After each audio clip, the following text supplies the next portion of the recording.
অমিত শাহ তিনি আবারও কলকাতায় এসেছেন। টার্গেট তার বাংলায় ৪২-এর মধ্যে ৩৫টা আসন পাওয়া। সেই নিয়ে তিনি বৈঠকও করেন। এবার বাংলায় সংগঠনকে মজবুত করতে কোর কমিটি তৈরি করেছেন। যে কোর কমিটিতে রয়েছেন শুভেন্দু অধিকারী, দিলীপ ঘোষ, সুকান্ত মজুমদার। এর আগে ১৪ জনের একটা কোর কমিটি থাকলেও সেটা ভেঙে দেওয়া হয়েছে। শুভেন্দু অধিকারীর দিকে তাকিয়ে এক প্রকার অমিত সাফ জানিয়েছেন, লোকসভা নির্বাচন গুরুত্বপূর্ণ, যার জন্য বাংলাকে বিশেষ গুরুত্ব দেওয়া হয়েছে। প্রত্যেককে লড়াইয়ের জন্য প্রস্তুত থাকতে হবে। এখান থেকে দুটো জল্পনা উঠে আসছে। প্রথমত, যারা কোর কমিটিতে রয়েছেন তাদের প্রার্থী করা হবে না। অন্য আরও একটা বিষয় হলো, তাদের কমিটিতে রেখেও শুভেন্দু অধিকারীকে প্রার্থী করা হতে পারে। তৃণমূলে থাকাকালীন শুভেন্দুবাবু নিজেই লোকসভা থেকে প্রার্থী হতে চেয়েছিলেন, লক্ষণ শেঠকে হারিয়েও ছিলেন। সেই মুখকেই ব্যবহার করতে পারে বিজেপি, আর সেই নিয়ে তাই শুভেন্দু অধিকারীকেও প্রার্থী হিসেবে দেখা যেতে পারে এবং সেই সম্ভাবনাও কিন্তু উঠে এসেছে যে তাকে দেখা হতে পারে। তবে এটাও মাথায় রাখতে হবে যে বিজেপির এক ব্যক্তি এক পদ একটা কনসেপ্ট রয়েছে। সেই নিয়ে আমার কলিগ সুজয় কি রিপোর্ট তুলে ধরলো শুনবো। সকাল থেকে একেবারে দফায় দফায় বৈঠক করছে, একেবারে ঠাসা কর্মসূচি নিয়ে দুদিনের রাজ্য সফরে কিন্তু জেপি নাড্ডা এবং জগৎপ্রকাশ নাড্ডা এবং অমিত শাহ তারা কিন্তু বঙ্গ সফরে এসছে। এবং জেপি নাড্ডা এবং অমিত শাহ তারা কিন্তু ওয়েস্টিন হোটেলে, নিউ টাউনের এই নামি 5 তারা হোটেলে কিন্তু এই মুহূর্তে দফায় দফায় বৈঠক করছে। আমরা যেটা সূত্রের পর যেটা জানতে পারছি যে আজকে নতুন একটি কোর কমিটি, সেই কোর কমিটি কিন্তু গড়ে দিয়েছেন। আগে একটি ১৪ জনের কোর কমিটি ছিল, সেই ১৪ জনের কোর কমিটি ভেঙে নতুন একটা কোর কমিটি কিন্তু তৈরি করে দিয়েছে, সেটা আমরা জানতে পাচ্ছি। এবং এই বৈঠক থেকে আমরা সূত্রের পর জানতে পাচ্ছি যে একেবারে শুভেন্দু অধিকারী তার দিকে তাকিয়ে অমিত শাহ একেবারে স্পষ্ট করেছে যে ২০২৪-এর লোকসভা নির্বাচন, সেই লোকসভা নির্বাচন আমাদের কাছে অত্যন্ত গুরুত্বপূর্ণ। এবং দিল্লিতে প্রধানমন্ত্রী নরেন্দ্র মোদীর নেতৃত্বে হ্যাটট্রিক, এবং যার জন্যে বাংলাকে এই ২০২৪-এর লোকসভায় একটা আলাদা গুরুত্ব দেওয়া হচ্ছে।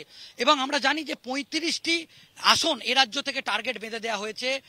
এবং আমরা যেটা জানতে পারছি যে শুভেন্দু অধিকারীর দিকে তাকিয়ে ইঙ্গিতপূর্ণ মন্তব্য করেছেন কেন্দ্রীয় স্বরাষ্ট্রমন্ত্রী অমিত শাহ।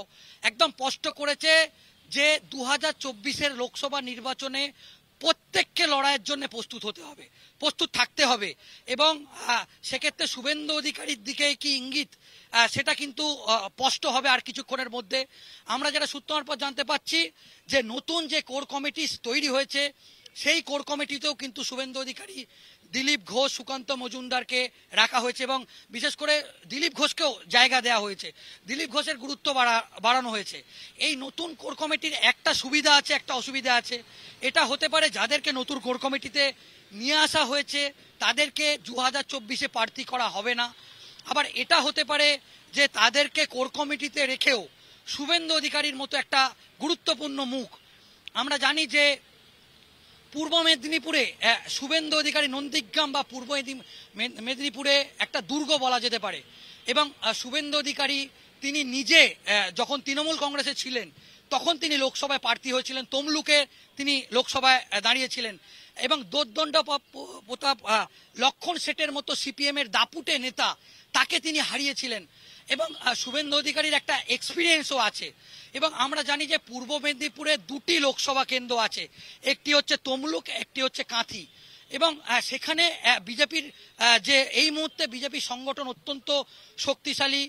এবং বলা যেতে পারে শুভেন্দু অধিকারীর সেখানে কাঁথির মধ্যেই ওই পূর্ব মেদিনীপুরে শুভেন্দু অধিকারীর বাড়ি, শুভেন্দু অধিকারীর গড়, শিশির অধিকারীর গড়। তাই কোনো অংশে একটা অংশ মনে করা হচ্ছে তাহলে কি ২০২৪-এ লোকসভা নির্বাচনে যদি শেষ পর্যন্ত সব ঠিকঠাক থাকে তাহলে শুভেন্দু অধিকারীকেও কিন্তু প্রার্থী হিসেবে দেখা যেতে পারে। এই বিষয় নিয়ে শুভেন্দু অধিকারীর কোনো প্রতিক্রিয়া পাওয়া যায়নি, কারণ এখনো পর্যন্ত দফায় দফায় বৈঠক চলছে। যদিও আমরা এটা সূত্রের পর জানতে পাচ্ছি যে বিজেপির কিন্তু এক ব্যক্তি এক পদ, এর আগে বহুবার শুভেন্দু অধিকারীর কিন্তু নাম উঠেছে। এবং এর আগে বহুবার শুভেন্দু অধিকারীকে নিয়ে কিন্তু একটা চর্চা, সেই চর্চা কিন্তু আমরা দেখেছি। সেক্ষেত্রে আমরা যেটা সূত্রের পর যেটা জানতে পাচ্ছি, শুভেন্দু অধিকারী সাংসদের থেকেও তিনি এই মুহূর্তে লিডার অফ অপোজিশন, তিনি পরিষদীয় নেতা, এই মুহূর্তে বিরোধী দলনেতা। তিনি সবসময় পরিষদীয় দলনেতার যে পদটা সেটা তার সবথেকে বেশি পছন্দের পদ। এবং আমরা জানি যে বিধানসভায় তিনি একেবারে কড়া লড়াই দেয় মমতা বন্দ্যোপাধ্যায়ের মতো, তৃণমূল নেত্রী মমতা বন্দ্যোপাধ্যায় এবং মুখ্যমন্ত্রী মমতা বন্দ্যোপাধ্যায়ের সঙ্গে একদম হাড্ডাহাড্ডি কড়া টক্কর বিধানসভায় দেখি। এবং শুভেন্দু অধিকারী নিজেও তিনি কিন্তু বিরোধী দলনেতা পদটা রাখতে চায়, কারণ এর আগে আমরা বঙ্গ বিজেপিতে 2 থেকে 3 বার শুভেন্দু অধিকারী বিজেপি রাজ্য সভাপতি হতে পারে বলে জল্পনা ছড়িয়েছিল। কিন্তু সেক্ষেত্রেও আমরা সূত্র মারফত জানতে পারি দিল্লির কেন্দ্রীয় নেতৃত্ব জানতে চেয়েছিল শুভেন্দুকে যে যদি শুভেন্দু অধিকারীকে বিজেপি রাজ্য সভাপতি করা হয় তাহলে কিন্তু সেক্ষেত্রে তাকে বিধায়ক পদে ইস্তফা দিতে হতে পারে, বা বিধায়ক পদ রেখে তাকে এলওপির পদ, লিডার অফ অপোজিশনের পদ ইস্তফা দিতে পারে। সেক্ষেত্রে শুভেন্দু দিল্লিতে জানিয়েছিল তিনি সভাপতি থেকেও তিনি বিরোধী দলনেতার পদ বেশি পছন্দ করে। কিন্তু যদি শেষ পর্যন্ত শুভেন্দু অধিকারী 2024-এ তমলুক বা কাঁথি লোকসভা কেন্দ্রে লড়াই করে, প্রথমে কিন্তু তাকে ইস্তফা দিতে হবে না।